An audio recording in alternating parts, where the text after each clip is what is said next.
Hey guys, when I woke up this morning, I was super excited to do this video because it's not that often that a new car is born. And last night, Mercedes unveiled the brand new Mercedes-Benz GLB. And when I got the press release, I was super excited because of this quote. "The powerful proportions of the GBL underscores its off-road design."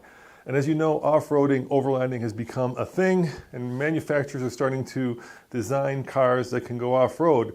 And as somebody who spent the last 10 years taking cars off-road and lives in Colorado, that is exciting news to us. So when I read this quote, I thought to myself, let's do this video. Let's put the GLB right up against the TFL off-road index to find out just how off-road worthy it is. Now, a quick recap.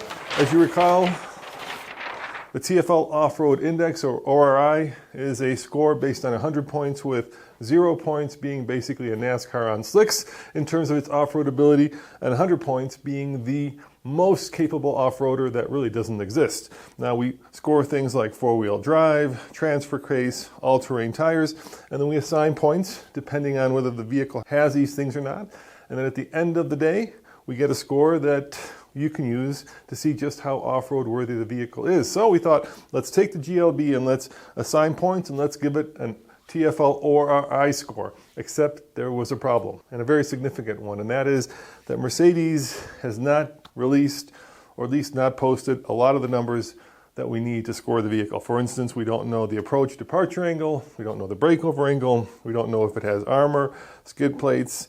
What we do know is, well, this is what we know, and that is the powerful proportions of the GLB underscore its off-road design. So we won't be able to score the vehicle, unfortunately, until we get it at our office or until Mercedes-Benz releases those numbers. But for now, let me give you what we do know about it. The 2020 Mercedes-Benz GLB. It obviously slots in between the GLA and the GLC, and it shares the GLA's 2-liter inline 4-cylinder turbo, produces 221 horsepower, 258 pound-foot of torque, and according to Mercedes, a 0 to 60 in 6.9 seconds with a top speed of 130 miles an hour. We also know that it has an 8-speed dual clutch transmission, and here's the good part, the 4MATIC all-wheel drive.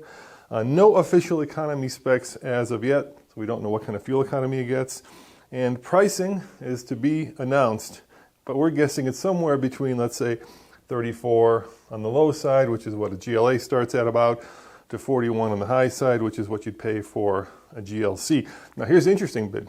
They did announce some figures and some numbers regarding its all-wheel drive system, and that is, it has an 80-20 split front to rear when it's in normal drive mode, but in sport mode, it goes to 70-30 front biased driving, and then here's a good bit, in off-road mode it goes to 50-50. In other words, 50% of the engine's power goes to the front wheels, 50% goes to the back wheels, and it adjusts the throttle based on ABS sensors that assign power to whichever wheel needs traction. Now keep in mind that, of course, most off-road and even on-road systems do that now, so that's nothing special, but it does come with hill descent control. Now what does that actually mean in terms of its score? Hard to say until we know the rest of the numbers.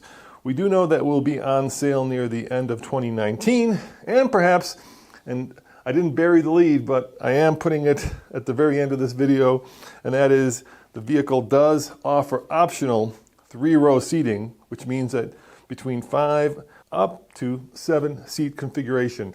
So if you're looking for a small 3-row crossover that perhaps is off-road worthy, well, the GLB may be the vehicle for you. So once we get the numbers, we will definitely rate the new GLB on the TFL ORI, at which point we'll know just how off-road worthy it is. But at this point, we know that it looks rugged, but we don't know if it indeed is rugged. As always, this is Roman reporting for the Fastlane Car. Check out tflcar.com for more news, views, and of course, breaking TFL off-road ORI reviews. See you guys next time. Ciao.